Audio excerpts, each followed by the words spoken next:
Warning na ako dito eh. Parang gusto yata tala ng maso ito.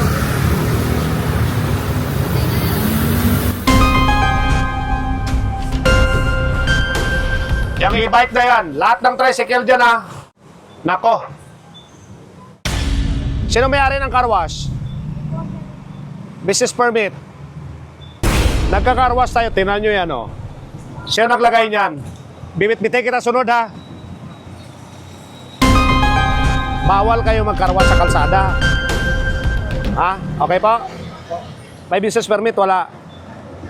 Pangatlong balikot, may nagka-car wash dito, kasuhan ko na kayo ha. Babaklasin ko na yan. Kung gusto nyo mag-car wash, huwag sa kalsada. Warning ha, yung tricycle ko, bibit-bitin kita diretso ha. Pangatlong balik ko dito sa car wash ha. Dadalan ko na kayo ng maso. Kakasuhan ko na kayo. Pinaandar nyo na pag may pulis na. Lisensya, meron ka? Wala. Wala po, sir.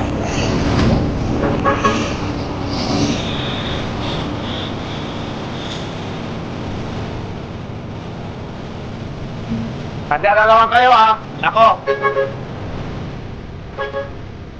Sige. Kasuhan tayo. Wala nang warning ha. Alam niyo na yan.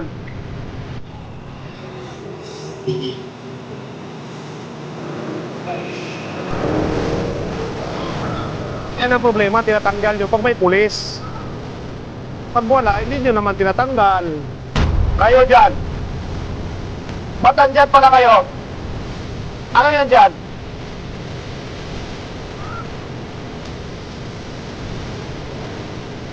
Gusto nyo ng truck? Sino nagsabi sa inyo pwede kayo dyan?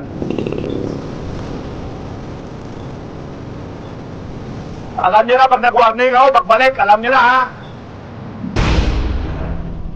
Lahat naman nakahambalan dyan, pagdadaanan ng mobile, sakay ha? Kasuhan na tayo ngayon, wala nang confiscate ha?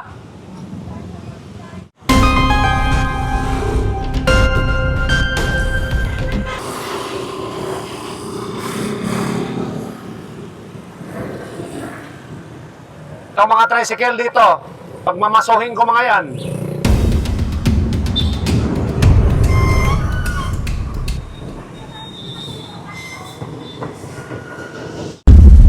Sa'yo to. Lisensya nitong brown. Pati itong e-bike. Ito po may ano po. Sino may-ari ng e-bike? Ako po. Hiram po ng ID. Ano lang po yung ID? ID lang po. Sino po? Bumili po ng helmet, sir. Bumili ng helmet? Walang lisensya. Hindi po yun nandun po. Bumili po ng helmet. Ngayon lang po. Ito pa sir, ito po yung ano po. Kasi sir, ito po sila po yan. Papagawa pa po namin sa inbound. Ito wala ang driver to? Ayaw mo kayo, ma'am. Ano pa? Sige po, babaliwanag Yan. po kayo. Obstruction po tayo, ma'am.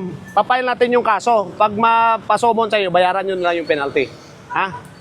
Ang kaso po is obstruction. Ito, walang kwan. Bibit-bitin namin to. Walang mayari. Pumili lang po ng ngayon lang po. Lisensya. Nandun po sa kanya sir eh.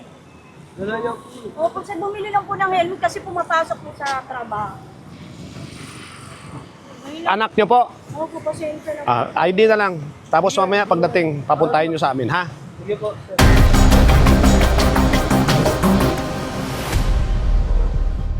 Ayan, tikitan mo. May plate yan, tikitan mo. O kaya nyo naman pala i-parking doon sa consideration na kwan eh. Katamaran na lang talaga. Ba't pa natin yung parking namin, sir? Yan po to. Yan pa po pa ganyan, sir. Opo, sir. Sabi ng batas, bawal yan. Opo. Kaya lang, binibigyan na namin ng konsiderasyon. Opo, sir.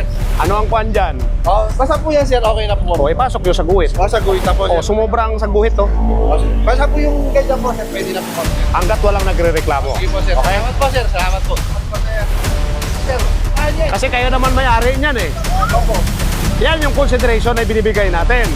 Pero the moment na may magreklamo, susundin natin yung batas.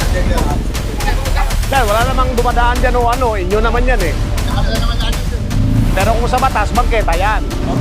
Kaya lang, laro nyo, pag parking talaga, at least hindi tayo nakaambalang sa kalsada. Pati yan, pagtanggalin nyo na yan, masakit sa mata yan. Bawal yan. Sir,